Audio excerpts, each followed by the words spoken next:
KMCC Qatar Nattika നിയോജക മണ്ഡലം കമ്മിറ്റിയുടെ ആഭിമുഖ്യത്തിൽ ശിഹാബ് തങ്ങൾ റിലീഫ് സെല്ലിന്റെ കണ്ണീരൊപ്പം കൈകോർക്കാം എന്ന പേരിലുള്ള റിലീഫ് വിതരണം സംഘടിപ്പിച്ചു. മുറ്റിച്ചൂർ സുബുലുൽ ഹുദ മദ്രസയിൽ നടന്ന പരിപാടി KMCC Qatar state committee treasurer PSM Hussain Sahib ഉദ്ഘാടനം ചെയ്തു. അന്തിക്കാട് പഞ്ചായത്ത് കമ്മിറ്റിയുടെ റമദാൻ റിലീഫ് വിതരണം പ്രസിഡന്റ് ഉസ്മാൻ ഹാജി എടയാടി നിർവഹിച്ചു. നാട്ടിക മുസ്ലിം ലീഗ് പ്രസിഡന്റ് KA ഷൗക്കത്ത് അലി അധ്യക്ഷത വഹിച്ചു.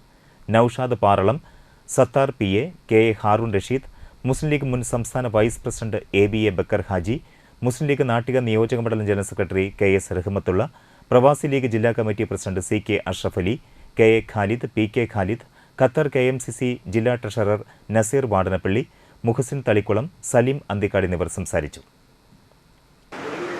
17 വർഷമായി റിലീഫ് പ്രവർത്തനവും മറ്റ് പ്രവർത്തനങ്ങളുമൊക്കെയായി ഒരുപാട് കാര്യങ്ങൾ ചെയ്യുന്ന കമ്മിറ്റിയാണ്.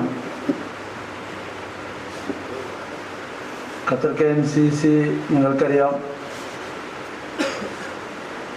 ഞാൻ വരുന്നതിന് 2 ദിവസം മുമ്പാണ് ഖത്തർ ഗവൺമെൻറ്റുമായി സഹകരിച്ചുകൊണ്ട് ഒരു മെഗാ ഇഫ്താർ നടത്തി 3500-ലധികം ആൾക്കാർ പങ്കെടുത്ത ഒരു സദസ്സായിരുന്നു. ഖത്തറിൽ ഏറെ സംഘടനകളുണ്ട്. എന്നാൽ ഗവൺമെൻറ് തലത്തിലും മറ്റ് ഇതര സംഘടനയിലും ഏറെ ശ്രദ്ധിക്കപ്പെടുന്ന, പ്രശംസിക്കപ്പെടുന്ന ഒരു സംഘടനയാണ് ഖത്തർ KMCC.